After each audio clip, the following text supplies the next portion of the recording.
Bom, boa noite a todos. Para quem não me conhece, meu nome é André Schmidt, atualmente presidente dessa período de gestão na SARGS 2021. É um grande prazer ter todos vocês aqui. Eu vi que tem um grande fluxo de colegas entrando para acompanhar esse webinar. Tá? Então, agradeço realmente a atenção de todos e a oportunidade de nos ouvir nessa noite. É um assunto realmente que todos vocês já puderam acompanhar de maneira bastante significativa ao longo do último ano, né? Alguns certamente estão cansados até de estudar, de realmente de atender, de realmente fazer vários plantões difíceis para atendimento dos pacientes com Covid, mas observo realmente que há um interesse ainda muito grande em aprender mais, em discutir mais a respeito do assunto. E dentro dessa linha, obviamente, nos últimos 60 dias, né, a gente teve um aumento bastante significativo da quantidade de casos, e obviamente isso nos chamou a atenção para estudar ainda mais. Certamente, ao longo desse período no estado, as demandas de anestesiologistas em plantões de UTI aumentaram de maneira significativa e foram incomparáveis ao restante do ano, ao pico anterior. Então, obviamente, o aumento dessa demanda de plantões em terapia intensiva de anestesiologistas, tanto para atendimento de pacientes com coronavírus, como aqueles pós-coronavírus, ou mesmo em unidades de terapia intensiva regulares, foi muito significativo. Então, surgiu a ideia de, assim como outras sociedades pelo país, de fazer um webinar para que a gente possa trocar um pouco de experiências. E esse webinar até tem um caráter extraordinário, porque ele precede o início das nossas atividades científicas na sociedade. Gostaria de aproveitar a oportunidade até para avisar vocês que nós vamos fazer essa abertura em caráter oficial no final do mês, no dia 26 de abril. Vocês vão receber todas as orientações de como será feita essa abertura das atividades, de maneira obviamente virtual, mas que vai ser através de uma atividade um pouco mais interativa e interessante. Devido à urgência do tema, nós optamos por preceder a essa abertura oficial e fazer um webinar extraordinário, o primeiro webinar da SAGS deste ano, a respeito deste tema. E a ideia foi justamente trazer um colega anestesiologista, mas que tem formação já muito sólida e trabalhou um período bastante significativo de tempo em terapia intensiva, e ao longo desse último ano, também realmente promoveu atendimento em larga escala dos pacientes com coronavírus, acumulou uma experiência muito grande. E, felizmente, ele já nos brindou diversas oportunidades com sua aula, né, demonstrando a sua experiência, né, e segurança no atendimento desses pacientes. Então, gostaria de apresentar a vocês o Dr. Clóvis Bevilacqua, que vai falar um pouco, então, sobre as noções de terapia intensiva no atendimento dos pacientes com Covid-19. O Clóvis, ele é especialista em terapia intensiva e também especialista em anestesiologia, e justamente esse link entre as duas áreas é muito interessante para nós, porque ele entende a nossa realidade como anestesiologistas e mesmo as nossas limitações no atendimento dos pacientes com terapia em terapia intensiva, e ao mesmo tempo ele traz toda a bagagem da terapia intensiva que precede a sua formação na anestesiologia. Isso é bem interessante, eu acho que ele tem a visão dos dois lados, e vai nos dar uma aula justamente adaptada à nossa realidade. Além disso, ele é mestre em ciências pneumológicas e trabalha conosco no Hospital de Clínicas de Porto Alegre. Então, sem atrasar demais, passo a palavra, então, para o Dr. Clóvis Bevilacqua. Muito bem, gente. Boa noite. Eu agradeço o convite do Dr. André, agradeço o convite da SARGS. Para mim é sempre um prazer falar nesses eventos, os colegas. Só sinto, obviamente, que a gente está nessa situação bastante ruim para todos nós e para os pacientes, né? E espero que no futuro próximo a gente consiga voltar a se reunir de novo, né? E fazer as reuniões presenciais, né? Eu vou começar aqui a dividir a minha tela. Não sei se o André como é que está aí a tela? Vocês estão vendo? Não, está aparecendo perfeitamente. Tá. Só tem que carregar ela para apresentação, formato de apresentação. Perfeito. Tá. Então, a ideia não é esgotar o tema, e nem todos os temas com relação à terapia intensiva, é talvez facilitar a vida dos colegas e discutir alguns assuntos que são pertinentes dos pacientes em terapia intensiva. E, obviamente, o foco aqui são os pacientes com Covid-19, né? que são pacientes que têm se mostrado bastante diferentes, obviamente, do que a gente costuma ver no centro cirúrgico, né? E o ambiente de terapia intensiva também é um ambiente que talvez muitos de nós não estejamos acostumados, e isso pode causar estranheza e bastante angústia, né? O que eu quero começar a dizer é que isso não tem sido, essa angústia e frustração não tem sido exclusivo de não intensivistas, né? Conversando com meus colegas de terapia intensiva que estão acostumados a ver pacientes graves diariamente e ocasionalmente pacientes com SARA, as dúvidas elas permanecem e elas são compartilhadas também com o pessoal de terapia intensiva, né? Essa é a minha segunda pandemia como intensivista. Eu fui responsável por um cluster de pacientes com H1N1 em 2009, se não me engano, foi na época da pandemia.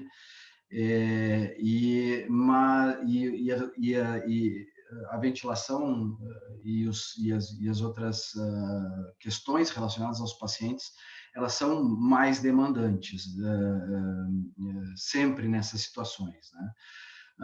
Então, a ideia aqui é falar dos principais temas. De novo, não vou conseguir abordar tudo, mas caso vocês, se eu não falar alguma coisa aqui, vocês tiverem alguma demanda no final da apresentação, a gente pode discutir sem problema nenhum. Acho que a primeira coisa que eu acho que chama atenção nesses pacientes é o grau de hipoxemia, né?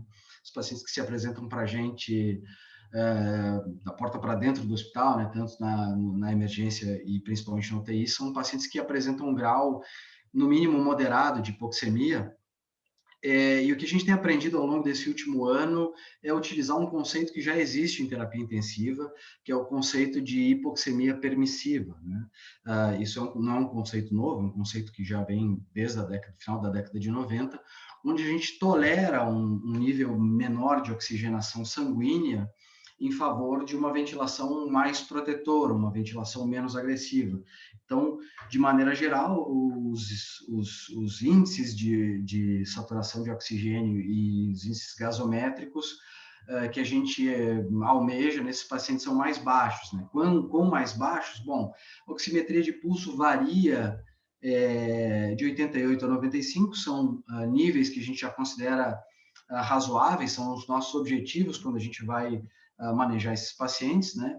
E na gasometria uma PaO2 entre 55 e 80, né? Então, esses índices, eles garantem, numa média de pacientes, obviamente, né? Tem que se individualizar os casos mais específicos, mas numa média de pacientes, eles garantem uma oxigenação tecidual razoável. Outra coisa que chama atenção bastante nesses pacientes é a apresentação diversa radiológica, né? Então, a gente tem os pacientes com hipoxemia se apresentando com um quadro de comprometimento pulmonar pífio, aí, com um pouquinho de edema subpleural, aqui até os casos mais extremos de ECMO, que felizmente não tem sido a grande maioria, né? Mas na UTI, e principalmente agora, quando os pacientes já chegam no estágio mais avançado da doença, sem tratamento precoce por causa da falta de leito, a gente tem recebido muito paciente com um comprometimento pulmonar mais extenso. Esse comprometimento pulmonar mais extenso que tem dificultado tudo, né, no manejo dos pacientes, desde a ventilação mecânica até a administração de sedação. Então, é isso que a gente vai ver nessa aula de agora, né? Acho que a primeira dúvida é com relação àqueles pacientes que chegam na UTI fora de ventilação mecânica, é o que eu vou fazer com eles? Eu entubo eles de imediato ou tento uma modalidade de ventilação mecânica não invasiva, né? E aí, qual das modalidades de ventilação mecânica invasiva é a melhor? Se é o catéter nasal de alto fluxo, né, conhecido como CNAF, ou a ventilação mecânica não invasiva, como a gente conhece. Isso é uma dúvida diária de intensivistas e não intensivistas, né? Em termos de resultado, tanto o CNAF quanto a ventilação mecânica invasiva, os trabalhos que a gente tem até agora, não existe um melhor dispositivo em relação ao outro, né? que a gente tem utilizado para escolher KNAF ou ventilação mecânica não invasiva é o que a gente sempre utilizou: disponibilidade do dispositivo, experiência com o dispositivo e a tolerância do paciente, né? Alguns pacientes toleram a máscara de ventilação não invasiva e não toleram o KNAF, e o contrário também é verdadeiro, né? Aqueles pacientes que a gente então julga que não são pacientes para se tentar ventilação não invasiva, que já estão num estado de comprometimento maior, então a gente parte para ventilação mecânica invasiva. Mas no caso da gente tentar o KNAF, aqui eu vou mostrar uma figura para quem não conhece o que é o catéter nasal de alto fluxo. Ele é um catéter que desenho lembra bastante o óculos nasal, né? Mas ele é um catéter que é confeccionado com silicone e tem um diâmetro nasal um pouco maior, né? É um equipamento específico para fazer um alto fluxo nasal. O fluxo do aparelho chega a 70 litros por minuto. Ele tem aqui uma campânula com reservatório onde a gente coloca água, e essa campânula ela tem uma resistência que aquece a água até 36, 37 graus Celsius, isso é ajustável, né? Para justamente umidificar e aquecer esse alto fluxo de ar que vai pressurizar as vias aéreas, né? Então, ele funciona basicamente como uma ventilação não invasiva, pressurizando as vias aéreas. Ele tem um blender também, né? Esses modelos, eles são diversos, eles variam de fabricante para fabricante, mas ele tem um blender aqui onde tu pode, então, ajustar a quantidade de ar comprimido, e a quantidade de oxigênio que tu vai dar para o paciente, fazendo aí o que a gente conhece como ajustar FO2, né, de 21 até 100% de oxigênio, conforme as necessidades do paciente. Como é que a gente, então, escolhe qual paciente vai para a ventilação não invasiva e qual paciente vai para a intubação? Bom, aquele paciente que chega na UTI, fora de extubação, a gente pode tentar, então, um teste terapêutico com ventilação não invasiva, caso ela esteja disponível, né? E meio contraintuitivamente, a gente não olha para a saturação de oxigênio, porque a gente sabe que a hipoxemia é uma regra, e tanto aqueles pacientes que sobrevivem quanto aqueles que não sobrevivem, eles mostram o mesmo grau de hipoxemia, ou têm demonstrado, de uma maneira geral, o mesmo grau de hipoxemia. Então, o que a gente olha para decidir sobre intubação ou não é o trabalho respiratório do paciente, a ação da terapia não invasiva sobre o trabalho respiratório do paciente, né?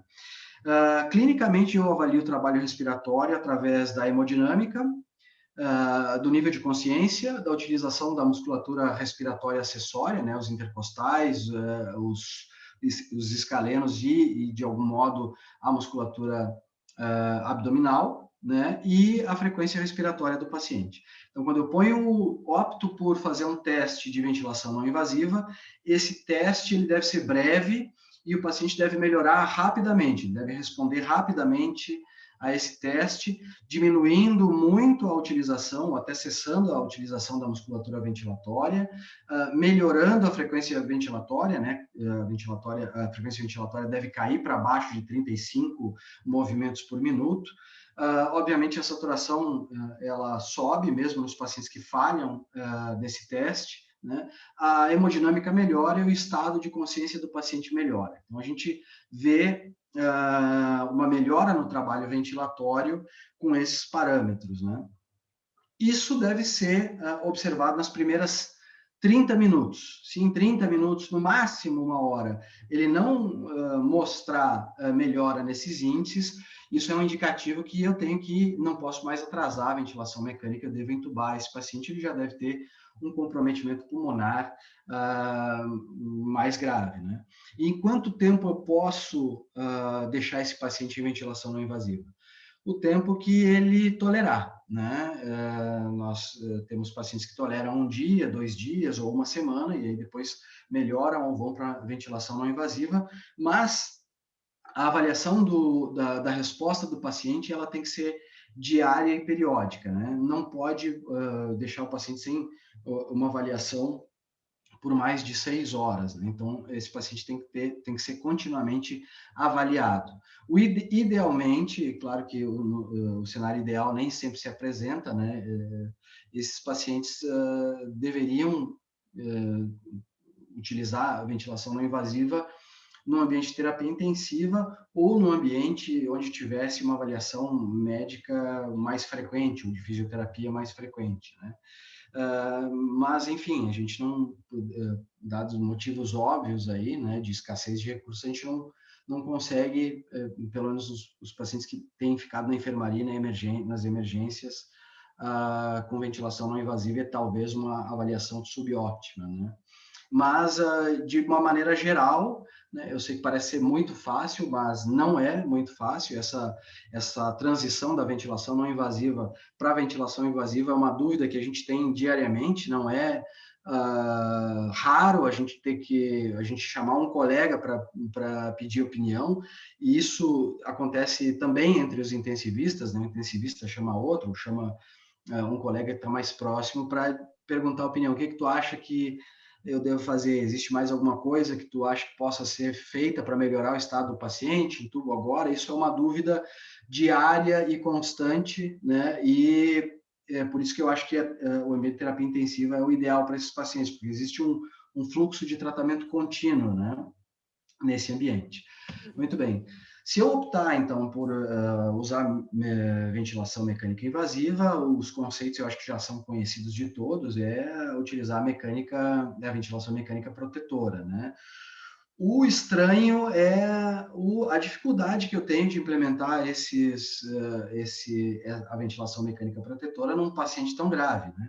O que a gente costuma fazer é tratar pacientes que não têm um comprometimento pulmonar, né? A gente aparece esses pacientes sem comprometimento pulmonar na anestesiologia, e ajustar uma ventilação mecânica em anestesiologia não é um trabalho difícil para a gente, né? Mas, de qualquer maneira, eu vou passar aqui por esses conceitos e mostrar como é que a gente tem feito e as dificuldades de implementar esses conceitos no paciente com Covid-19. Então, o primeiro passo é sempre o cálculo do peso ideal, também chamado de peso predito, que é um peso que é corrigido para a ventilação mecânica pela estatura do paciente, né? Por que pela estatura? Porque a gente sabe que um paciente termina o desenvolvimento pulmonar por volta da idade adulta, por volta dos 30, 33 anos de idade, e o pulmão não aumenta mais depois disso, e o pulmão também não acumula gordura e não altera o seu tamanho, a sua forma, com acúmulo de gordura, com aumento de peso real do paciente, né? Então, o peso para ventilação mecânica, em qualquer cenário, seja ele paciente COVID ou não COVID, deve ser ajustado pelo peso ideal. Existem várias calculadoras online, calculadoras no celular, né, em aplicativos de celular, que facilitam o nosso trabalho no dia a dia. Eu trouxe aqui um exemplo. Esse é o cálculo, né? Essa aqui é a conhecida fórmula de Devine, que usa a altura do paciente e corrige para o sexo, caso seja homem ou mulher. Então, um exemplo aqui que eu trago, um exemplo do sexo masculino de 1,82 m. Então, eu uso a altura em centímetros, 182 centímetros menos 152,4, multiplico por 0,91, isso vai dar aproximadamente 27. No caso do paciente de sexo masculino, eu adiciono 50 a esse 27. Se fosse mulher, ia adicionar 45. Né? Então, 77 é o peso que eu vou considerar para ajustar os meus parâmetros de ventilação mecânica para esse paciente, independente do peso real dele. Eu não quero e nem preciso saber o peso real do paciente para ajustar a ventilação mecânica. Na unidade de terapia intensiva, como o paciente está normalmente deitado, acamado, a gente tem usado fita métrica e medido do vértice da cabeça até a planta do pé para saber, então, quantos centímetros tem o paciente, fazer esse cálculo, né? Com esse peso, então, eu ajusto um volume corrente entre 6 e 8 ml por quilo, né? Menos do que isso, os benefícios são controversos, né? E mais do que isso, a gente já sai de um benefício mais protetor. É claro que isso a gente vai fazer para a gama geral de pacientes, né? Não individualizando a terapia, mas de uma maneira geral, 6 a 8 ml por quilo de peso predito, né? É o que a gente usa, né? Depois de ajustar o volume corrente, então a gente ajusta a PIP, e aí é sempre uma dúvida, né? Como é que eu ajusto a PIP? Nesses pacientes, o ajuste da PIP é mais difícil ainda, né? O que a gente tem recomendado é o uso de um ajuste mais geral de PIP, né? Para aqueles colegas que não estão acostumados a individualizar a PIP, né, tanto para os intensivistas quanto não intensivistas que tratam esses pacientes, que são tabelas que funcionam, são mais gerais, funcionam para a maioria dos pacientes, e para algum ou outro paciente a gente vai ter que despender um pouco mais de trabalho. Essa tabela eu vou mostrar para vocês daqui a pouco, é uma tabela que foi derivada do estudo ARDSNet, que é o estudo que em 2001 foi publicado no New England Journal, tá aqui, a referência é essa daqui embaixo, né, para quem tiver interesse. E eles têm um site, que eu também vou disponibilizar para vocês no próximo slide, que tem essas tabelas e outras informações que são interessantes, que podem ajudar no manejo desses pacientes. A frequência respiratória a gente raramente não ajusta, na verdade, acima de 35 movimentos por minuto, porque isso acaba trazendo um risco maior de fazer hiperinsuflação dinâmica, o saponamento de ar, né, o chamado auto-PIP, né? E a FO2 e a PIP, então, elas são ajustadas para manter uma hipoxemia permissiva, uma oxigenação de pulso entre 88 e 95 nesses pacientes, né? Obviamente, tudo isso deve ser ajustado e a gente deve conferir a nossa pressão de platô ou pressão de pausa, né? E não deve passar de 30 centímetros d'água, né? Existem algumas exceções, que são aqueles pacientes com obesidade extrema, que tem um peso da caixa torácica muito elevado, pacientes gestantes no último trimestre de gestação que tem um útero gravídico bastante aumentado, e alguns raros pacientes que se apresentam com síndrome de hipertensão abdominal, onde tu pode deixar a pressão de platô, a pressão de pausa, chegar até 35, né? Que não trariam maiores prejuízos para a arquitetura do pulmão. E, obviamente, o que vai assustar bastante também é o grau de hipercapnia que esses pacientes vão se apresentar. Os nossos pacientes têm variado o grau de hipercapnia entre 70, em média, né, entre 70 e 80, 70 e 85 milímetros de mercúrio de PaCO2, isso medido na gasometria, né? Isso não se apresenta um risco para o paciente, né, de maneira geral, desde que tu observe o pH e não deixe essa hipercapnia fazer com que o pH baixe de 7,2, né? Tu não tem uma acidose respiratória grave. Em alguns pacientes, tu pode até tolerar o pH até 7,1, né? Sempre observando a tolerância dele, né? E aí eu observo isso através da hemodinâmica, das arritmias cardíacas e de todos aqueles daquelas alterações que uma acidose grave pode trazer, né? Então, se caso isso aconteça, tu vai ajustando tua ventilação ou se utilizando de outras alternativas, né, para melhorar a ventilação. A gente vai ver isso daqui a pouco. Então, essas são as tabelas de PIP, pode-se usar tanto uma tabela mais conservadora, que é essa de cima, quanto uma tabela mais agressiva, que é essa de baixo, né? E aí eu ajusto o PIP de acordo com a FO2 necessária para manter esse alvo de saturação ou de PaO2, né? Então, se eu estou precisando, por exemplo, para manter esse nível de saturação de um PIP, de uma fração inspirada de 70%, eu devo utilizar uma PIP que varia entre 10 e 14, né? Por exemplo, né? Raramente a gente usa uma PIP maior que 15, embora essa tabela permita que se chegue até 24, eu acho que não existe benefício e eu raramente tenho visto a necessidade, mesmo nos pacientes mais graves, de se utilizar uma PIP tão elevada, né? Essas tabelas foram confeccionadas num momento que não se utilizava bloqueador neuromuscular como se utiliza hoje, e nem manobras de PIP, não existia o ECMO, era incipiente, né? Então, a gente tem visto cada vez mais se utilizar menos níveis de PIP acima de 15, né?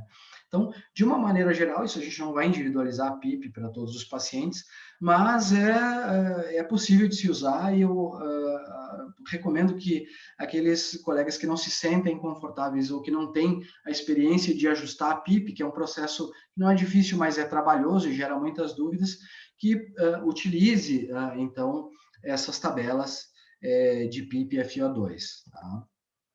Para quem se interessa pelo assunto e a mensuração da mecânica ventilatória, eu sou um defensor de que isso deva ser utilizado na anestesiologia e pacientes não COVID, de uma maneira geral. A gente ajusta a PIP dos pacientes conforme a mecânica ventilatória desses pacientes, né? Eu digo que não é difícil porque no dia a dia do tratamento desses pacientes COVID, a gente vai precisar de medir pressão de platô para ajustar a ventilação de uma maneira geral, e a pressão de platô é que a gente vai utilizar para cálculo da complacência estática, que é o que vai nos dizer, né, junto com outros índices, se a PIP está adequada ou não. Então, o que eu faço é manter o volume corrente que eu ajustei, que eu acho adequado, a FO2, a relação inspiração-expiração, frequência respiratória, tudo como deve ser, como foi preconizado, e eu vou alterar só a PIP, né, medindo a complacência e observando a saturação, a oximetria de pulso e a hemodinâmica do paciente. Eu preciso ter a melhora desses 3 índices ao mesmo tempo. Não basta um ou 2 índices melhorarem e o outro piorar. Porque se eu aumento a minha PIP, né, e eu tenho uma melhora da minha saturação e da minha complacência, mas a minha hemodinâmica fica comprometida, a minha hemodinâmica do paciente despenca, isso é um sinal de que eu estou dando muito mais PIP do que aquele paciente suporta, e muito provavelmente eu estou hiperdistendendo as unidades alveolares e impedindo gravemente o retorno venoso, impondo um trabalho excessivo ao ventrículo direito, né? Então, todos esses 3 parâmetros, eles têm que melhorar, né? A gente observa a hemodinâmica na beira do leito com a pressão invasiva, que todos os pacientes têm utilizado, esses pacientes com COVID, né? E aí confirma os resultados da minha manobra com gasometria arterial, né? Para quem ainda tem um pouco de dificuldade de medir pressão de PIP e platô, isso pode ser feito de 2 maneiras. O considerado padrão ouro é uma medida manual, e a gente só consegue fazer isso em ventilador de UTI, mas é possível, com uma aproximação bastante razoável, fazer as medidas de pressão de platô no ventilador de anestesiologia, né? A gente programa a pausa inspiratória no módulo volume controlado, e o ventilador ele calcula isso para a gente de maneira automática, né? Não precisa diminuir frequência respiratória desses pacientes. Os ventiladores modernos, eles usam um algoritmo de regressão multivariada com a técnica de mínimos quadrados e uma pausa de 0,5 segundos, que é uma pausa que a gente usa normalmente em anestesiologia, já é suficiente para me dar uma pressão de pausa, uma pressão de platô, e aí ajustar a ventilação mecânica segundo essa pressão, né? Essa imagem é uma imagem do display do ventilador de UTI, um dos mais comumente usados, né, o Servo-I. Ele tem aqui embaixo, no canto inferior direito, o botão de pausa inspiratória. Então, eu aperto esse botão de pausa inspiratória, o ventilador vai ficar em pausa inspiratória até eu soltar o botão. Então, eu consigo, em alguns pacientes, promover um tempo maior de pausa inspiratória, caso seja necessário. E do lado tem um botão de pausa expiratória, que funciona da mesma maneira, e ele serve para eu medir auto-PIP e alçapanamento de ar, caso eu tenha necessidade de medir nos pacientes, né? Bom, como é que se mede a complacência? Na verdade, tu calcula, né, a complacência. Alguns ventiladores modernos já trazem esse cálculo, né, já fazem esse cálculo automaticamente e nos mostram no display, isso inclusive nos ventiladores de anestesia. O que a gente usa no hospital de clínicas é o Primus da Dräger, ele tem esse recurso, né? Então, quando a gente ajusta a pressão de pausa, né, a pausa expiratória, ele já mostra para a gente pressão de pausa, né, a pressão de platô e a complacência do paciente, tá? Então, como é que eu vou fazer esse cálculo? Eu diminuo a pressão de pausa ou de platô aqui, né, da PIP que eu estou dando para o paciente, mais, eventualmente, se o paciente tiver PIP intrínseca, eu devo somar a essa PIP, a PIP total, né?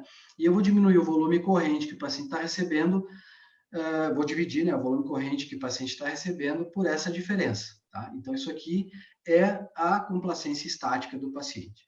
Normalmente, quando a gente vê um paciente não COVID em bloco cirúrgico ou até mesmo na UTI, a complacência, o valor normal de complacência gira em torno de 50 a 80 ml por centímetro d'água.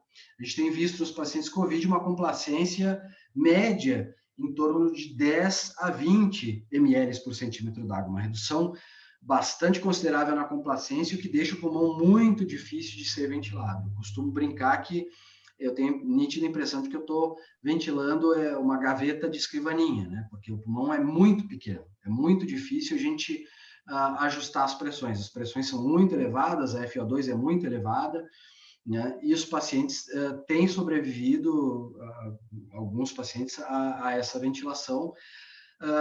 E eu acredito que, na verdade, os pacientes que não sobrevivam estão muito relacionados ao que a gente faça na ventilação mecânica. É óbvio que deve-se procurar a melhor maneira de ventilar, mas essa doença é uma doença extremamente grave e eu acho que a gravidade da doença está mais relacionada à interação do vírus com o hospedeiro do que alguma técnica de ventilação mecânica que a gente possa empregar. A título de curiosidade, a gente não tem usado a driving pressure, mas para quem gosta de conceitos, a driving pressure é justamente esse cálculo que a gente faz da pressão de platô menos a PIP. Platô menos PIP é a driving pressure, e ela tem sido um marcador de gravidade, né? Quanto maior a driving pressure, menor a complacência. Elas são grandezas inversamente proporcionais. No ventilador, a gente tem uma ideia gráfica do que seja a driving pressure, olhando para a curva de pressão, tempo e volume controlado. Então, essa aqui é a pressão de platô, e essa aqui é a pressão de PIP, né? Essa distância aqui é a driving pressure. O que a gente tem observado é que naqueles pacientes que a gente consegue deixar uma pressão de platô em 30 ou menos, a driving pressure raramente tem ultrapassado 15 centímetros d'água. Mas a gente não tem utilizado driving pressure para ajustar a ventilação mecânica, até porque os estudos são retrospectivos e a qualidade das evidências é muito baixa para a gente implementar esse tipo de rotina atualmente.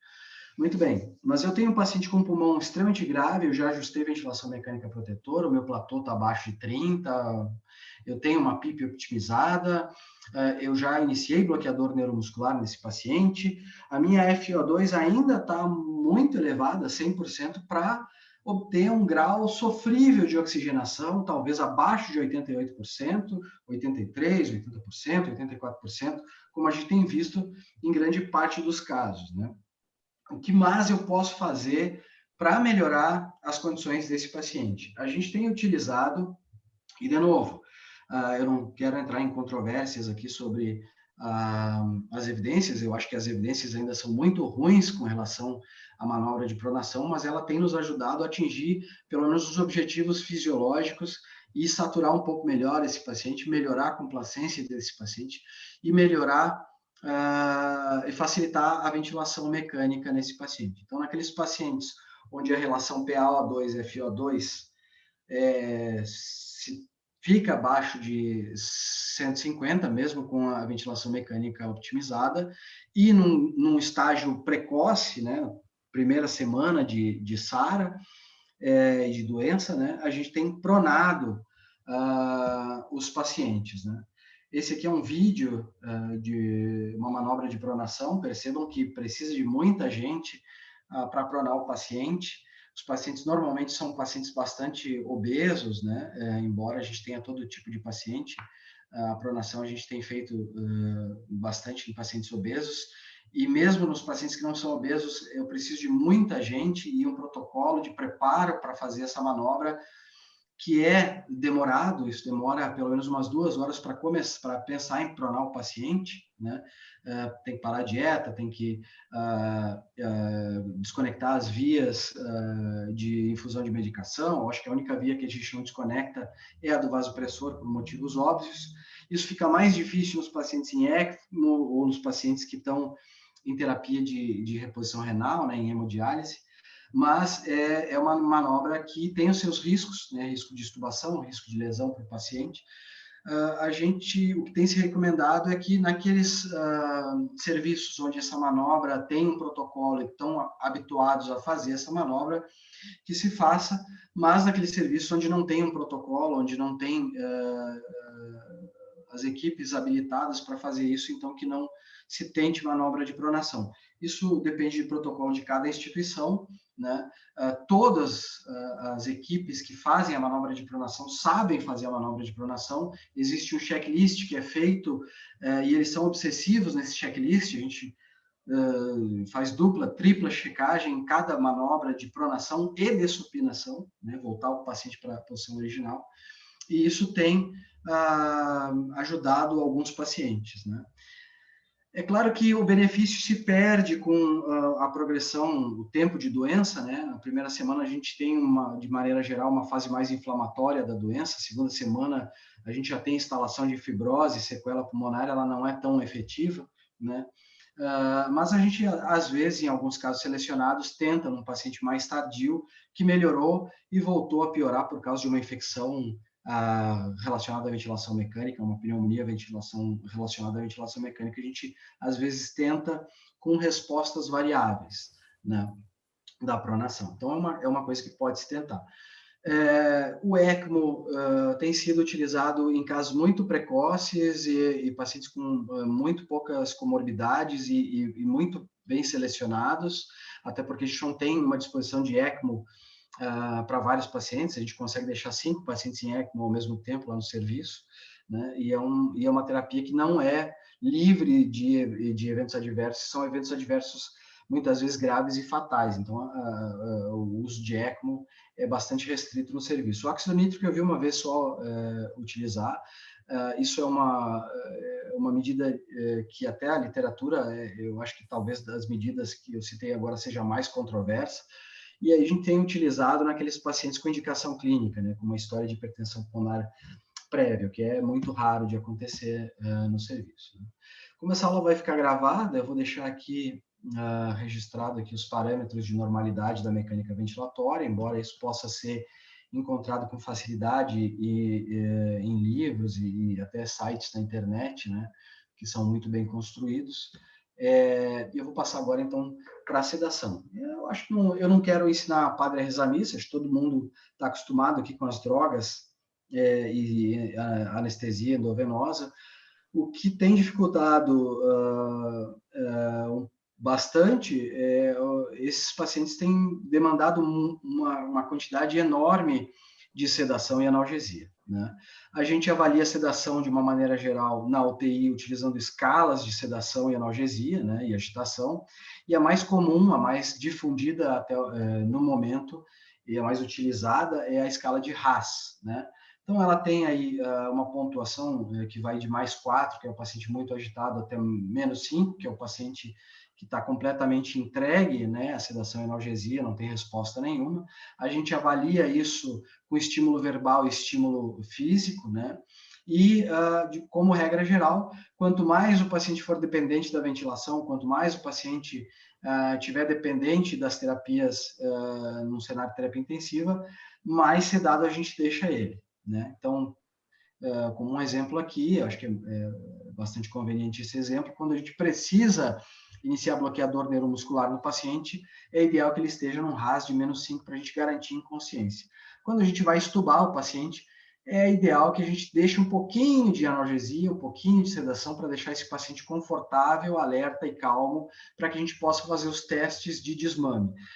RAS de 0 tem sido uma nulidade. A gente não tem conseguido deixar os pacientes com RAS de 0, eles acordam agitados, a gente tem que ressedar esses pacientes, usar muito anestésico e associar medicações enterais de alta potência, e mesmo assim tem sido difícil desmamar, e a grande parte desses pacientes a gente não consegue estubar, eles falham 1, 2 vezes na estubação, e a gente tem mandado esses pacientes para traqueostomia, e é só assim que a gente consegue, ainda com muito custo, tirar eles da dependência da ventilação mecânica. Cada UTI tem seu protocolo de diluição de drogas, essas são as diluições que a gente tem usado para as principais drogas no hospital de clínicas. Eu acho que as drogas ainda que permitem uma cardioestabilidade maior nesse tipo de paciente é a associação de midazolam e fentanil, né? Em casos vários casos a gente tem utilizado ketamina. Infelizmente, a gente não tem conseguido utilizar muito essas drogas ao longo desse ano em todos os pacientes por causa da escassez e da quebra de fluxo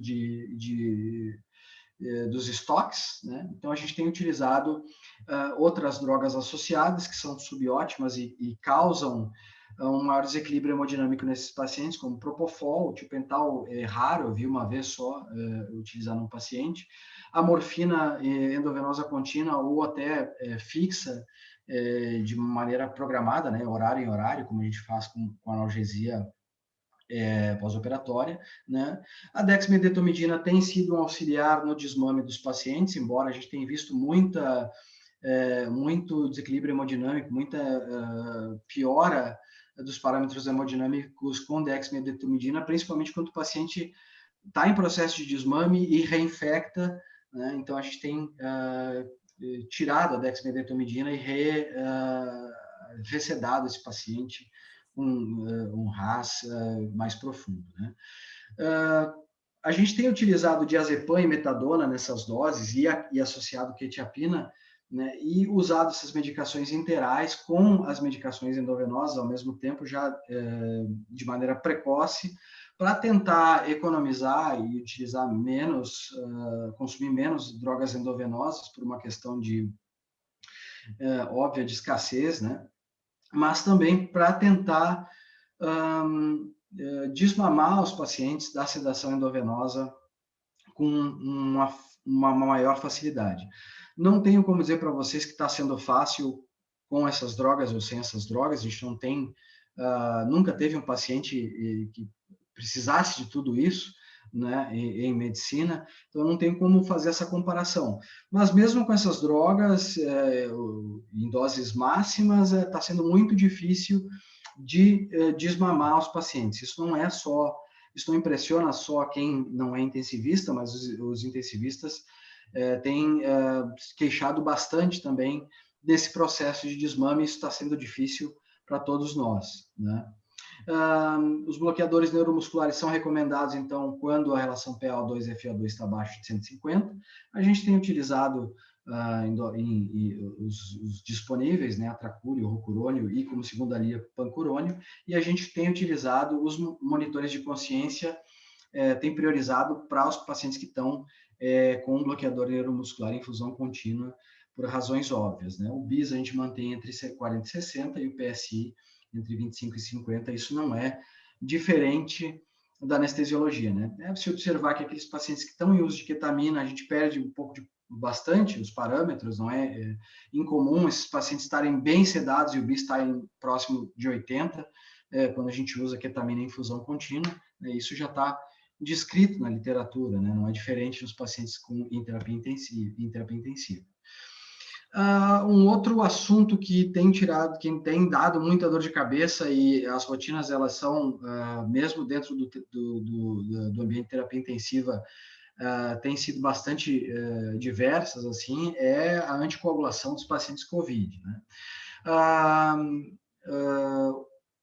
Fazendo uma revisão e lendo as revisões sistemáticas que foram publicadas agora no final do último ano, início desse ano, sobre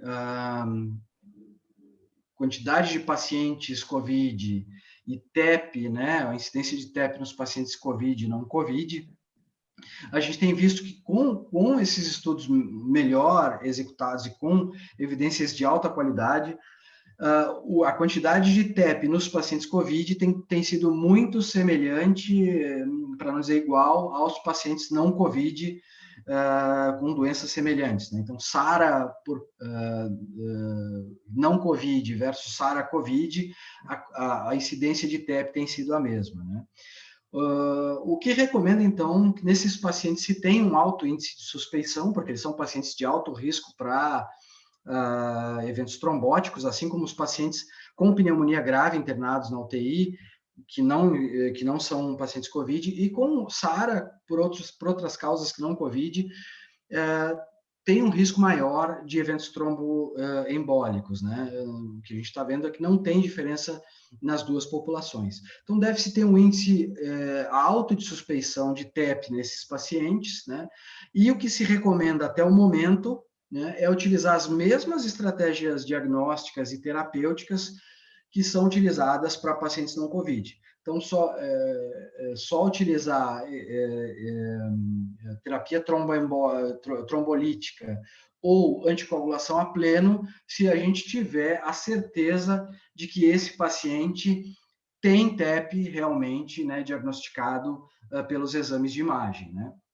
Então, o último consenso foi publicado no European Heart Journal em 2020, agora, né, início de 2020, e ele diferencia duas populações, uma população sem instabilidade hemodinâmica e talvez fora da terapia intensiva, né, onde tu pode, então, utilizar um dedímero, e se esse dedímero estiver negativo, pode excluir com alto grau de probabilidade, claro, se utilizando os critérios de Wells, né, que são os critérios mais utilizados para diagnóstico de TEP no mundo, então, não proceder com tratamento para esses pacientes.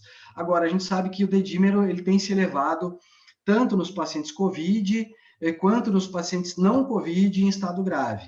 E o grau, né, o nível de dedímeros que esses dedímeros alcançam tem sido praticamente os mesmos nos pacientes COVID com doença grave e nos pacientes não COVID com doença grave.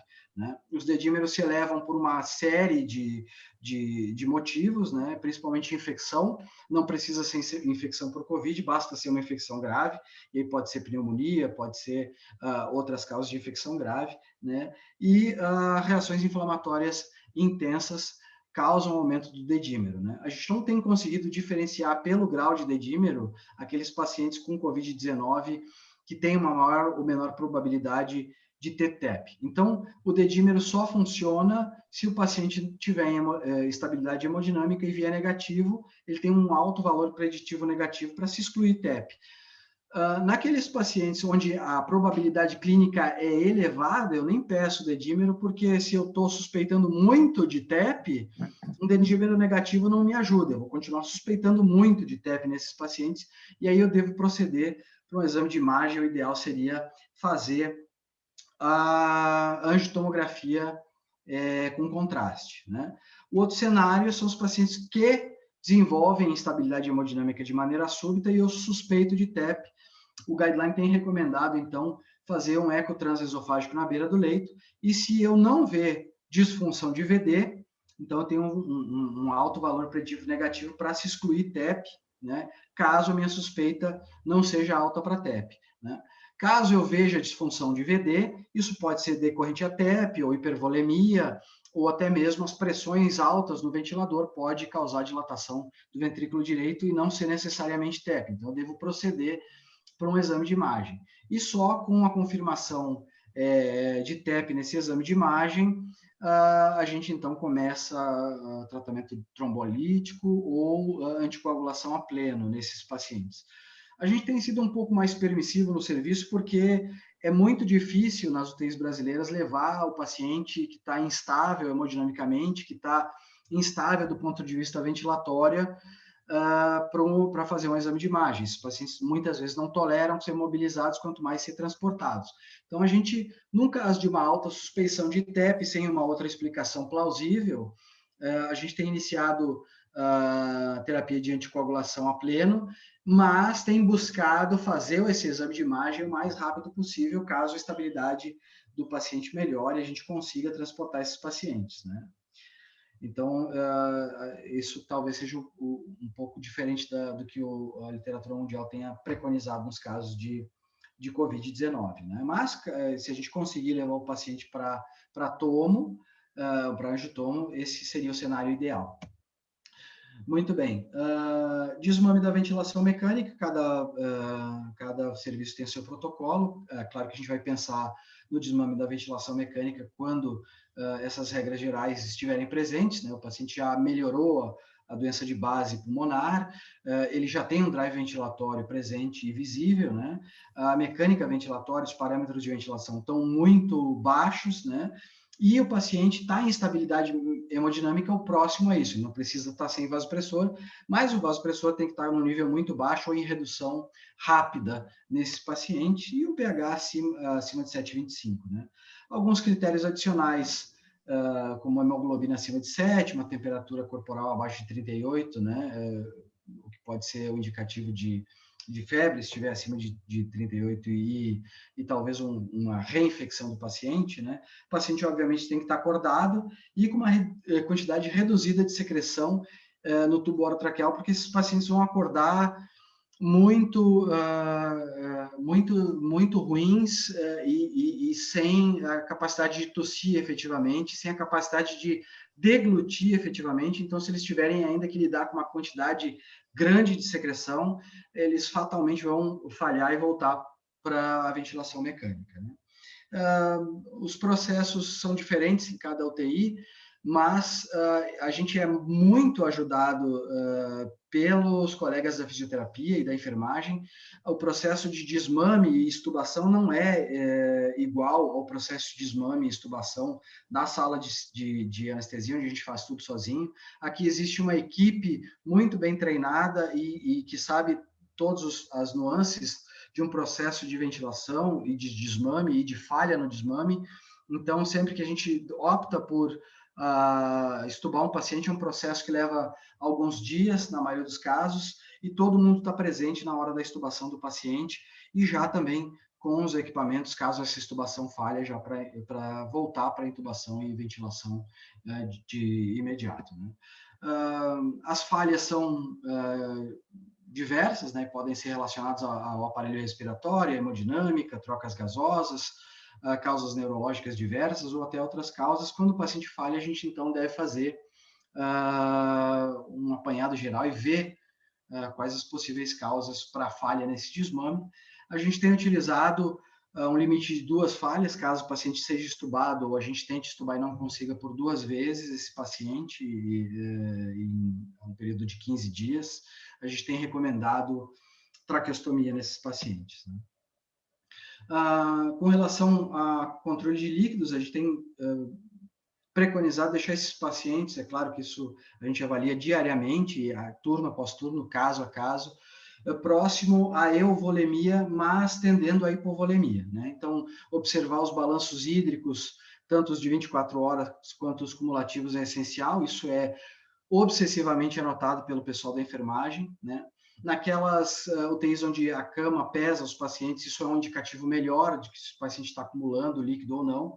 A gente tem usado muito diurético para estimular a diurese e trazer o balanço hídrico para um patamar mais negativo. É claro que isso causa vários distúrbios eletrolíticos, os mais visíveis e mais comuns são os distúrbios de sódio, e a gente tolera um sódio no ambiente de terapia intensiva de até 150. Até 150 a gente não tem um prejuízo para os pacientes, e isso tem um benefício teórico de manter uma pressão hidrostática maior dentro do vaso e causar menos edema e menos anasaca. Então, quando o paciente chega a 150 de sódio, a gente pensa em repor água livre, e o cálculo de água livre, ele está disponível em vários artigos e textos, e até mesmo nas calculadoras online e em aplicativos, isso é fácil de a gente calcular, né? Obviamente, observar que os distúrbios do sódio, os distúrbios renais, né, têm causas múltiplas, e a gente deve sempre, diariamente, procurar essas causas e ajustar doses de antibiótico e de outras medicações para a taxa de filtração glomerular, isso é importante, né? E eu posso fazer essa reposição de água livre de 2 maneiras, ou através de sonda nasentérica, obedecendo sempre um limite de 1.000 ml por dia, independente da quantidade do déficit de água livre, ou se optar por reposição endovenosa, reduzir o máximo aí de 12 mEq por dia, né? E essa reposição de água livre, caso seja necessário, pode ser acompanhado também do uso de diuréticos, né? Principalmente diuréticos de alça, para controlar o volume dos pacientes. Esses são exemplos de concentração das reposições eletrolíticas que a gente usa no hospital de clínicas. Normalmente, cada UTI tem a sua receita, né? Mas para quem quer algum número, aí são sugestões, né? Que são feitas em conjunto com a farmácia clínica do hospital de clínicas.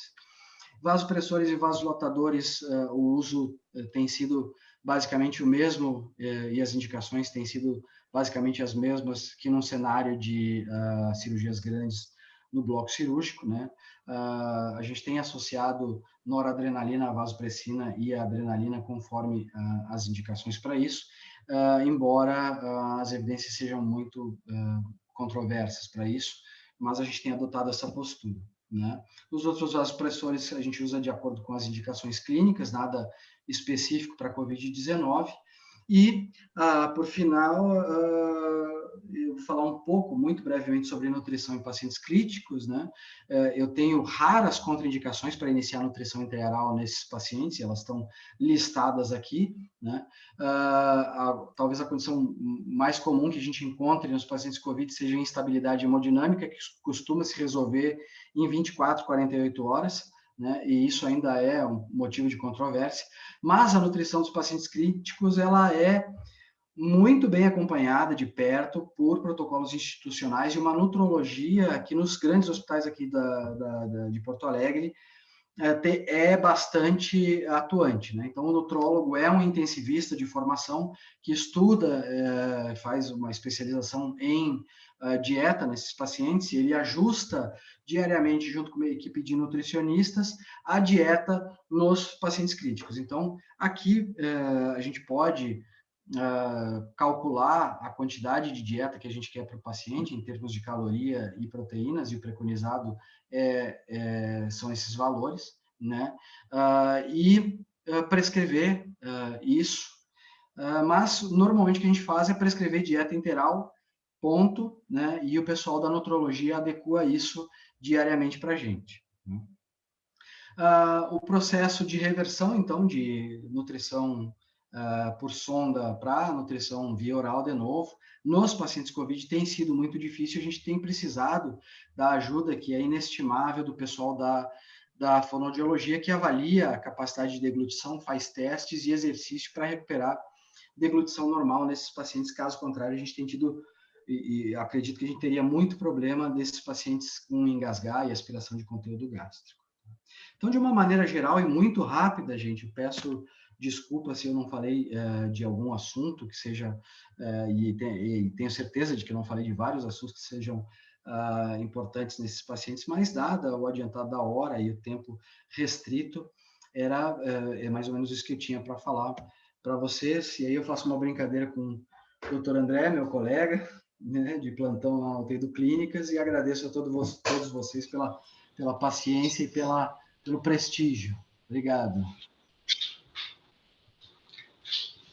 Bom, excelente, né? Brilhante aula, Clóvis. Não é porque tu é meu amigo, a aula estava realmente espetacular. Acho que era bem o que a gente queria, o que todos os colegas estavam esperando, né? Eu já tive a oportunidade de acompanhar aulas do mesmo assunto em outros locais e achei a tua perfeita. Acho que a abordagem era bem essa, do ponto de vista prático, né? Os diferentes passos, as coisas que a gente tem que se preocupar, inclusive no atendimento emergencial e também na manutenção desses pacientes. Tem sido um desafio aderir a esses protocolos, né? É uma coisa nova para muitos de nós e está sendo uma experiência, né? Acho que para todos uma experiência diferente, uma experiência de aprendizado, e essa aula acho que resume de maneira bastante clara para nós e didática o que nós devemos fazer, né, para cada um desses itens mais importantes de atendimento aos pacientes. Eu dou início, né, à sessão de perguntas. O pessoal pode se manifestar e, claro, também temos o chat em que o pessoal pode mandar perguntas aqui. Quem tiver eventualmente mais tímido para participar verbalmente pode mandar perguntas e eu vou ler para o Clóvis responder. Nós temos aqui um tempo ainda para iniciar essa discussão e compartilhar experiências. E para dar o pontapé inicial, eu aproveito para questionar o Clóvis sobre alguns pontos. Primeiramente, a respeito de pronação, né?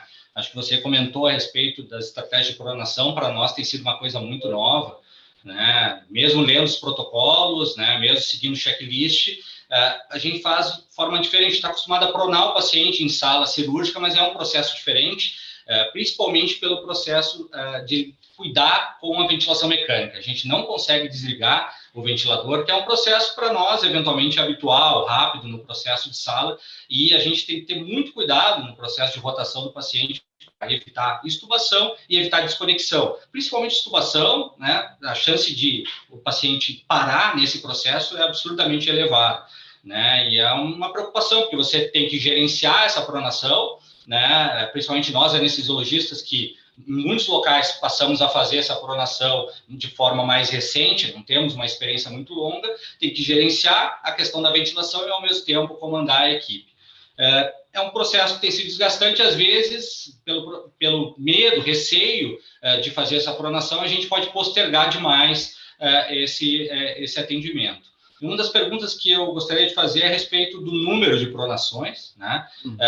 Se a gente tem um limite ou se a gente pode fazer isso de forma sequencial. Eu tenho observado que alguns protocolos têm trabalhado com 16 horas, mas que, eventualmente, alguns intensivistas acabam prolongando isso. Nós temos receio, geralmente, a enfermagem pergunta para a gente acaba utilizando esse protocolo de 16 horas. Então, primeiramente, a pergunta a respeito do número de pronações, se há um limite, e também qual seria o critério para a gente prolongar o período de pronação desses pacientes. Isso é uma pergunta assim que a gente optou no Hospital de Clínicas por utilizar os conceitos gerados num estudo que talvez seja o único estudo prospectivo grande publicado num jornal que é idôneo, realizado por Paris, 2012, no New England, né? E a gente tem utilizado os parâmetros que eles utilizaram. É claro que, de novo, as evidências, mesmo nesse estudo, são sofríveis, assim, para dizer o mínimo, né? E a gente não tem observado alteração em mortalidade, né? Mas eles utilizaram, então, a pronação, se não me engano, nos primeiros 8 dias, né? Não tentaram muito pronar os pacientes além de 8, 10 dias, que é aquela fase inicial da SARA, né? Fase bem precoce, uma fase mais inflamatória do que cicatricial, e por um mínimo de 16 horas, né? Então, se prona esse paciente por 16 horas, se prona esse paciente inicialmente, 2 horas depois dessa manobra de pronação, e o paciente deve ficar em algum grau de antitrem para evitar que a dieta vá para a cavidade oral e aí diminuir o risco de aspiração, né? Então, isso também faz parte da manobra de pronação. 2 horas depois da pronação, então a gente coleta uma gasometria para ver se esse paciente respondeu à manobra de pronação, né? Então ele tem que diminuir, tem que aumentar 20 pontos a relação PaO2-FO2, né? Então, digamos que o paciente parta de uma relação PaO2-FO2 de 100 antes da pronação, 2 horas depois da pronação, o que a gente considera como responsivo à pronação é uma relação PaO2-FO2, uma relação PF de 20 pontos acima, então 120, né? Então a gente já consideraria uma resposta à pronação, e aí para manter esse benefício, a gente deixaria 16 horas, no máximo de 20 horas, né? Casos muito selecionados, aqueles pacientes que são respondedores tardios, né, que a gente precisa de um tempo um pouco maior do que 2 horas para ver uma resposta, mas mesmo assim eles respondem, a gente começa a extrapolar, né? A gente já viu lá no serviço, e eu mesmo já deixei o paciente até 24 horas e pronados, né? Mas a gente não tem certeza do benefício, né? E isso tem sido mais em épocas onde tu tem escassez de pessoal, porque a gente viu ali que a pronação é feita tu chama praticamente todos os técnicos que estão na UTI, às vezes tu não tem técnico suficiente, tu chama a gente da sala do lado, né? Às vezes tem técnicos que não estão seguros, que são muito novos, não conhecem o processo, eles não conseguem fazer o processo, a gente tem que chamar gente de outras áreas, e não é incomum, eu acho que tu já passou por isso, André, e os colegas também, de a gente ter que pronar e despronar paciente, 3, 4 pacientes numa área, né? Então, eu, ano passado, esse ano não mais, porque eu mudei, estou fazendo o plantão de intensivista, junto com os anestesiologistas, mas ano passado eu participava da escala dos intensivistas e eles me deixavam sozinho numa área com 10 pacientes, né? Graves, assim. Então, não era incomum eu ter que passar acesso central, trocar acesso central, entubar paciente, pronar paciente. Então, isso, de uma maneira, interfere no quanto tempo tu vai deixar esses pacientes pronados. Se tu quer pronar eles com 16 horas, mas naquele tempo tu está fazendo outras coisas que são tão importantes quanto tu não consegue. Então, de uma maneira geral, se tu vai seguir trabalho, é 16 a 20 horas, não mais do que isso, né? Mas isso é avaliado dia após dia, turno após turno, caso após caso, né? Nós não temos tido a possibilidade de fazer o cenário ideal. Me perguntaram aqui, não sei se... Só para acabar esse assunto da pronação, quando ele é irresponsivo, por exemplo, o paciente foi irresponsivo à pronação, tem visto em algum momento eles repronarem e quanto tempo depois se faz esse novo trial?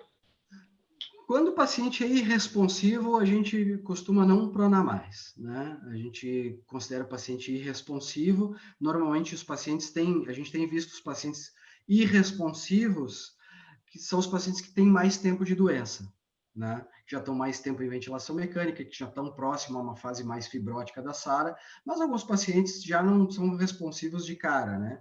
E aí por uma série de fatores. Então a gente não fica tentando, porque é um processo que é muito arriscado, né? Então o paciente que não é responsivo é um paciente normalmente que tem um pulmão mais comprometido e não vai responder as manobras de pronação. Em algum período ele vai deixar de responder as manobras de pronação, mesmo sendo responsivo inicialmente. E aí nesse momento a gente também não prona mais o paciente. Então se torna irresponsivo a SARA e a manobra de pronação e ponto. Quando a gente prona o paciente e já vê que ele não é responsivo, então a gente já supina ele, não deixa ele 16 horas nessa posição, né? Ou se tem alguma instabilidade hemodinâmica, algum sangramento, algum evento grave, a gente já desprona esses pacientes, porque alguns pacientes param com a manobra de pronação e a gente tem que reanimar esses pacientes pronados mesmo, né? Aplicando pressão no dorso dos pacientes. É uma manobra difícil e bastante angustiante de fazer. Perfeito. Acho que temos uma pergunta no chat, que é bem interessante, do Dr. Paulo, né? Qual o tempo ideal para indicar as traqueostomias? Tenho visto indicações cada vez mais precoces, né? Isso é uma realidade. No início eu via que era bem tardio, cada vez mais tardio, variava um pouco de serviço, e talvez pela dificuldade de desmame, eu também tenho observado que algumas vezes eles estão antecipando até como forma, paciente que falhou a extubação já vai para a tráqueo para tentar fazer o desmame, estando em condições bem razoáveis do ponto de vista ventilatório, justamente porque teve a falha e eles não querem arriscar uma nova falha. O que você acha disso? De uma maneira geral, a gente tem mudado vários protocolos do início do ano passado para agora, porque a gente tem aprendido muito do início do ano passado para agora e tem novas evidências e evidências de qualidade surgindo que não aconteceu no início do ano passado. A gente teve uma enxurrada de qualidade, de evidências de trabalhos ruins, péssimos, né? Então, a gente tem aprendido e a gente tem mudado esse protocolo. A gente começou fazendo o que normalmente a gente fazia, né? Considerar a traqueostomia para aqueles pacientes com 30 dias ou mais de ventilação mecânica, mas a gente tem considerado fazer traqueostomia mais precocemente nos pacientes, e a média tem sido 15, 20 dias, né? Se a gente for ver nos pacientes não COVID na literatura, ela diverge, 15, 21 dias, 30 dias, né? Isso depende do protocolo e do perfil de cada paciente. Lá no hospital de clínicas, aqueles pacientes que precisam de ventilação mecânica, continuam em ventilação mecânica. E normalmente, ali em 15 dias de doença, a gente já começa a ver melhora, né? 10, 15 dias de doença, a gente já começa a ver melhora dos parâmetros de ventilação, naqueles que eventualmente melhoram, né? A gente já começa a pensar em desmame da ventilação e já o primeiro teste lá com 15, 20 dias. É muito difícil o paciente sair com o primeiro teste, a primeira tentativa de extubação, né? Alguns pacientes saem, é verdade, mas outros pacientes voltam para a intubação e a gente considera, então, uma falha, a primeira falha de extubação, e dá a chance dele sair por uma segunda vez, né? O que costuma acontecer uma semana depois. Se ele falha na segunda vez, aí a gente não tenta mais e já manda para a traqueostomia. Mas alguns pacientes, principalmente na COVID-19, têm se apresentado para a gente com eventos tromboembólicos cerebrais graves, já de início, né? Então, são hemorragias intracranianas extensas, ou AVCs isquêmicos extensos, e a gente sabe que esses pacientes não vão sair precocemente, então já na primeira semana, ou talvez na transferência deles para UTI, já indica a traqueostomia sem fazer teste de extubação, né? Então, mais ou menos em linhas gerais tem sido isso. Mas é uma dúvida, né, que a gente tem. Então, duas tentativas, falhou nas duas tentativas, traqueostomia. Acho que é uma pergunta bem interessante, porque a questão que a gente tem visto é principalmente da pneumonia sobreposta à pneumonia viral, né? Então, pneumonia associada à ventilação mecânica. E eu vejo que até os mesmos intensivistas experientes têm um pouquinho, né? A gente já discutiu isso antes, até pessoalmente, no plantão, eles têm um pouquinho de receio, em algumas ocasiões, por ter visto muitas falhas de situação ao longo do período de pandemia.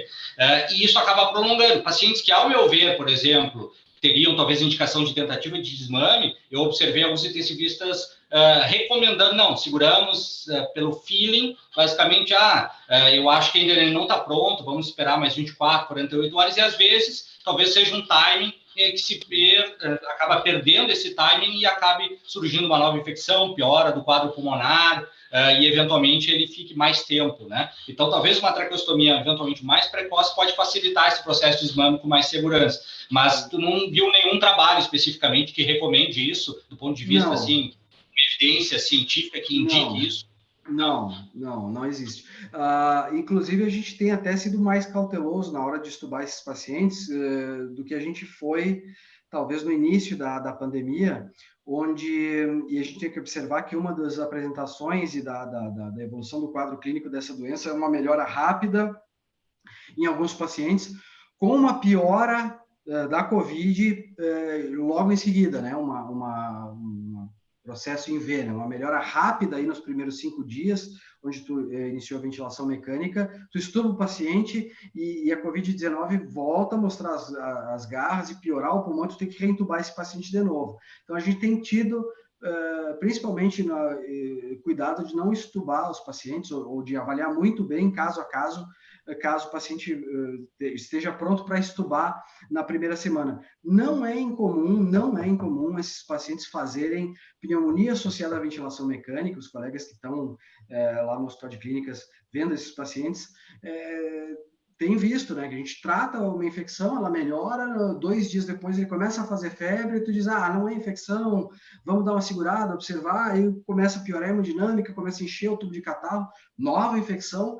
Então, está sendo muito difícil, esses pacientes têm sofrido muito com a doença tem causado um grau de imunossupressão nos pacientes que a gente não tinha visto anteriormente, né? Então, é difícil mesmo estubar os pacientes, a maioria tem saído com traqueostomia, né? Depois de 2 tentativas. Perfeito. Observando o chat aqui, a gente observa alguns elogios, né, à aula, também uma sugestão do Dr. Carlos, agradecendo a excelente iniciativa da SARGS, como sugestão também pensar nos webinários em dias que não coincidem com as aulas da SBA, com certeza, acho que tem realmente várias atividades acontecendo ao mesmo tempo, mas certamente a variação dos dias é importante. Infelizmente, era o dia que tanto eu e o Clóvis tínhamos disponível para fazer essa atividade, e acabou sendo uma atividade mais emergencial em virtude do momento. Acho que a gente enfrenta 2 situações, como eu comentei no início, a respeito da necessidade do anestesista ir para a UTI, tanto não Covid como Covid em larga escala, numa velocidade grande, né, de forma bem diferente do que no primeiro pico da pandemia, em que muitos locais a gente não necessitou fazer o atendimento na área Covid, aqui no estado, pelo menos. E o outro ponto é a questão da escassez de medicamentos, que foi bem interessante, o Clóvis comentou a respeito dos diferentes sedativos. A gente tem enfrentado agora, nessa nova onda, uma dificuldade de manejar a questão dos medicamentos, inclusive para utilização em sala de cirurgia. E uma das medicações que tem faltado de maneira frequente é o Propofol, uma medicação utilizada em ampla escala por nós e que tem sido bastante usada na UTI, e acabou faltando para muita gente, assim como o midazolam. Então, uma situação que a gente até na SARGS tem acompanhado, alguns hospitais, como o Hospital de Clínicas, têm gerenciado isso muito bem e conseguido fazer compras, né, em importações diretas, mas não é a realidade para todos os hospitais, então tem sido uma dificuldade que a gente tem observado. Né? Foi bem interessante a gente falar o Clóvis das diferentes medicações que a gente pode usar, que é um pouco da realidade também do que a gente pode fazer em sala de cirurgia, como o tiopental, por exemplo, que é um fármaco alternativo, que muitas pessoas jovens, né, já não têm experiência, mas que eventualmente a gente tem que lançar a mão agora nesse momento. Como não observo nenhuma pergunta aqui no chat, eu aproveito para fazer mais uma pergunta ao Clóvis aqui, explorar um pouco o Clóvis, o tempo do Clóvis, a respeito justamente da nutrição. Você comentou ali, a gente tem visto a respeito, né, a gente só prescreve a dieta, a nutrição, e o nutrólogo vai lá, faz o atendimento, mas com frequência a enfermagem vem nos pergunta a respeito de titulação, né, de subida, é sempre a gente que acaba autorizando. E você comentou no seu gráfico, na sua tabela, ali no slide, como uma contraindicação absoluta à instabilidade hemodinâmica, né? E isso, obviamente, é uma coisa frequente. Até que nível de instabilidade, tem algum critério em que a gente tenha que contraindicar o uso, suspender temporariamente a nutrição enteral, iniciar alguma nutrição parenteral, que obviamente tem seus riscos, ou não? A gente segue, porque eu observo que até mesmo os intensivistas tentam ser bem agressivos na nutrição e aumentando a carga diariamente, mesmo em pacientes extremamente grávidos, do ponto de vista ventilatório. Tá? Tem alguma experiência a respeito disso, Cláudio? A nutrição tem algumas controvérsias, obviamente, como todo assunto em toda especialidade, né? O que a gente evita, na verdade, a gente é bastante permissivo com o início da nutrição, né?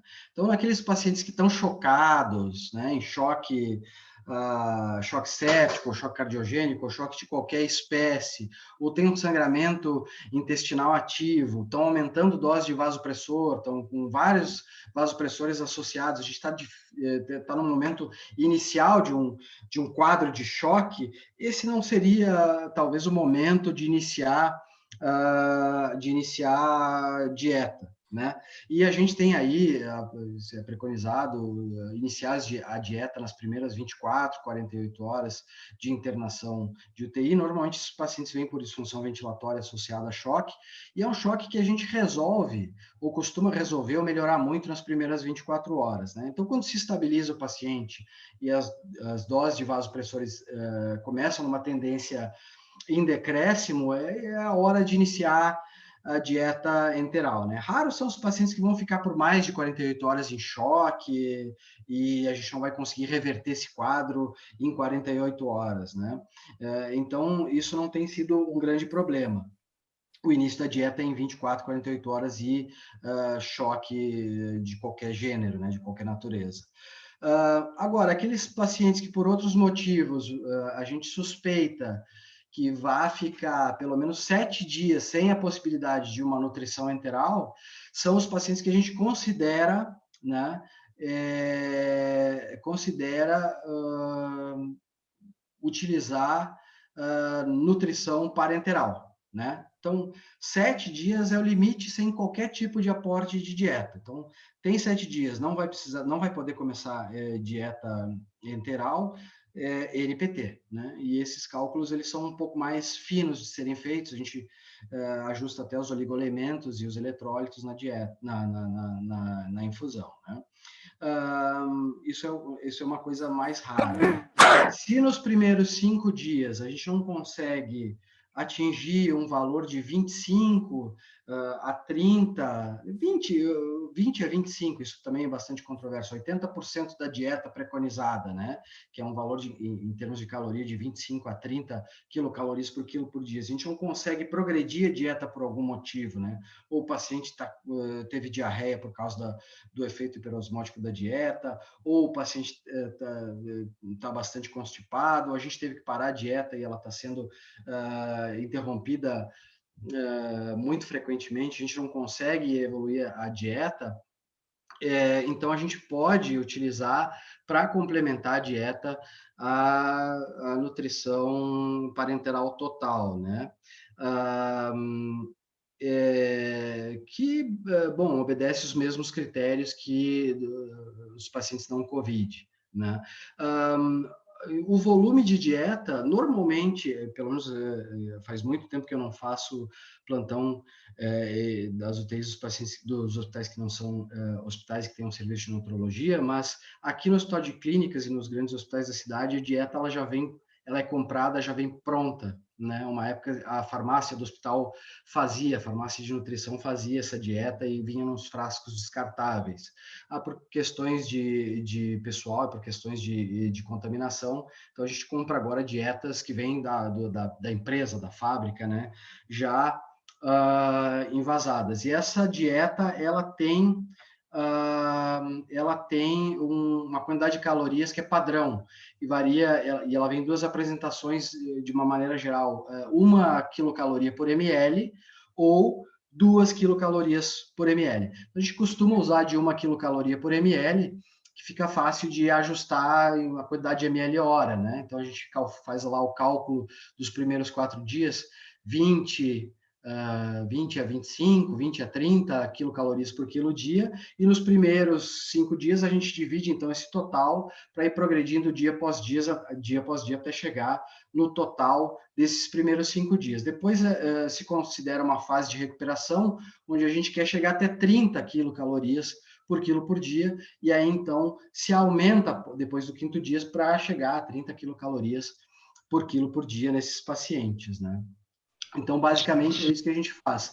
A opção da apresentação de 1 ml, de 1 quilocaloria por quilo por dia, ou 2 quilocalorias por quilo por dia, é a quantidade de líquido que tu tá dando para o paciente, né? Então, se tu não quer dar muito líquido para o paciente, tu dá uma dieta mais concentrada, né? E aí faz uma infusão menor de volume.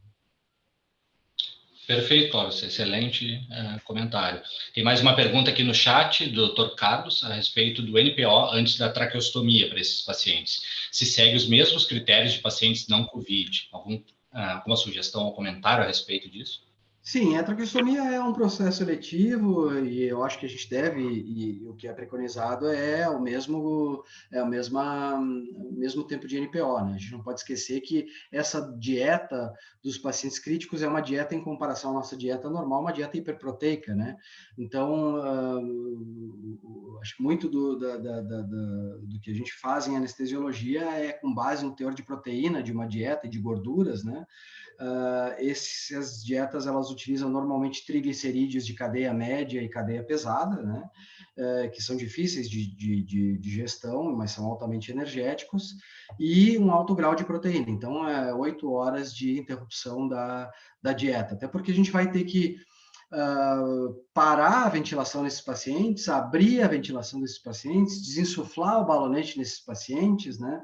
E são pacientes que têm uma ventilação bastante laboriosa e a transição da intubação para a traqueostomia na sala de cirurgia, ela é muito complicada. Ela é bastante difícil de fazer, os pacientes desaturam muito rapidamente, a gente não tem o mesmo tempo dos pacientes de traqueostomia não COVID, que a gente é acostumado a ver no bloco cirúrgico, né? Então, eu acho que tem que ser feito tudo conforme o figurino para evitar maiores riscos. Até porque se o paciente desse aspira, bom, ele já não tem pulmão, né? Se ele aspirou, vai desenvolver uma síndrome pior ainda, e aí uma síndrome de pneumonite química pode ser a diferença desse paciente sobreviver ou não, né? Então, acho que sim. Acho não, tenho certeza. LPO, antes da traqueostomia, paciente com dieta enteral, mesmo protocolo para anestesiologia e pacientes não COVID. Eu tenho observado em alguns hospitais, especificamente no Conceição, que eles estão utilizando muito na terapia intensiva, fazendo a traqueo no leito, com kits de traqueostomia.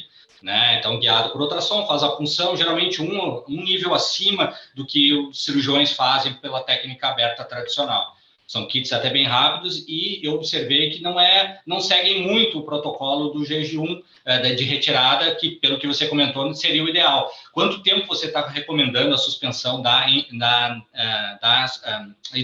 nutrição enteral para fazer, independente se é minimamente invasiva, podemos dizer assim, usando esses kits, ou aberta? A gente tem que recomendar 8 horas, né? 8 horas independente da situação, né?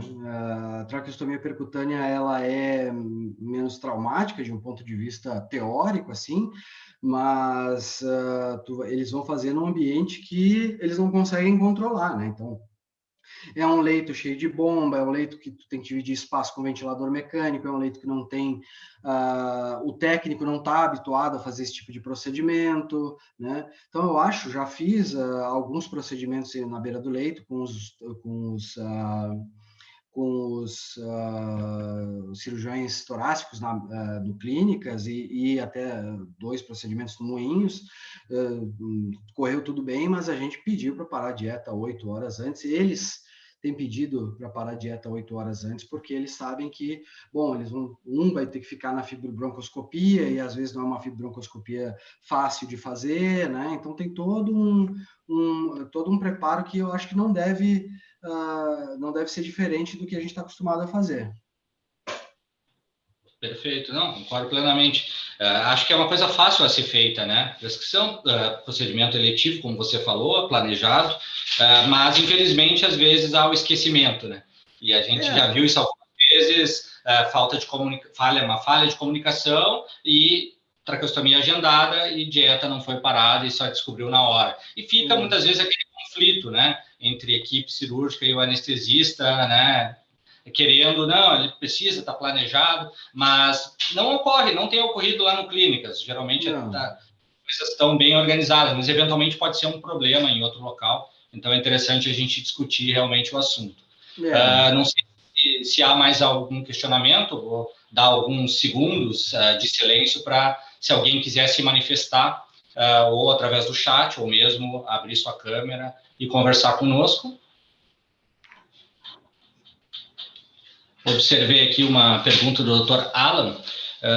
Taquipneia em pacientes com parâmetros gasométricos adequados, logo após VOT, necessitando de doses crescentes de sedação. Iniciar bloqueador ou aumentar a sedação? O que o paciente, o que tiver, para o paciente funcionar, né? A gente, obviamente, antes de iniciar bloqueador neuromuscular, a gente aumenta as infusões de fentamida, mas o que a gente tem visto é que naqueles pacientes com pulmão muito comprometido, né, e aí a gente usa o limite de relação PF abaixo de 150, a gente tem iniciado bloqueador neuromuscular nesses pacientes, né, então com dose já alta de sedação e uma relação PF abaixo de 150. Nos pacientes que já melhoraram da COVID, já tem aí 20 dias, né, que seria o tempo do ciclo da primeira variante, né, que a gente tem visto, e já estão melhorando, a gente já está pensando em desmame, a gente começa a desmamar, eles ficam assincrônicos, a gente tem evitado utilizar bloqueador neuromuscular, mesmo quando eles reinfectam, né? Então, aí a gente tem utilizado uma ventilação, um modo mais assisto controlado, permitindo que o paciente interaja com o ventilador, sem, obviamente, competir com ele, né? Mas impondo talvez o mesmo ritmo de frequência, um ritmo um pouco maior de frequência respiratória, e ele vai se ajeitando. Isso é desejável, até porque o paciente, a gente tem que pensar o seguinte, essa condição do paciente de ficar completamente paralisado durante 20 dias é uma metáfora meio estúpida que eu vou fazer agora, mas eu gosto de fazer, pelo menos o pessoal entende, né? É como se eu engessasse o paciente da cabeça aos pés. Ele não mexe nenhuma articulação, não utiliza nenhum músculo. Então, depois de 20 dias de gesso total, gesso crânio-caudal, né? O paciente tem toda a musculatura voluntária, e aí, inclusive, o diafragma, né? Muito comprometido. Então, ele voltar a utilizar essa musculatura, inclusive diafragma, é importante. Então, a gente tolera algum grau de interferência do paciente nessa ventilação. Claro, caso isso não cause um comprometimento hemodinâmico, um comprometimento ventilatório nos pacientes. Se for preciso, a gente aumenta primeiro os sedativos, ou até adiciona mais sedativos, e inicia bloqueador neuromuscular, caso uma relação PF esteja abaixo de 150. Perfeito, ótimo. Alguma pergunta a mais dos colegas? Quem quiser se manifestar pode me interromper. Eu aproveito para dar mais um recado a respeito da gravação da aula. O Clóvis autorizou, né, obviamente, a gravação. E para quem não teve a oportunidade desde o início de acompanhar a aula dele, muitos colegas que pelo horário não puderam acompanhar, nós vamos divulgar essa aula aberta a todos os profissionais da anestesiologia do Brasil que queiram acessar e ver a experiência do Clóvis. Vai ficar divulgado no nosso site. Assim que estiver disponível, nós vamos mandar uma comunicação, ok? Mais alguma pergunta dos colegas? Algum comentário final, Clóvis? Só mais uma vez agradecer a SARGS, agradecer a vocês e parabenizar por essa iniciativa. Eu acho que é importante isso que a gente está fazendo, né? E agradecer a todos os participantes aí, a paciência e o prestígio da noite. Perfeito. Eu que te agradeço, Clóvis, agradeço a atenção de todos e até a próxima.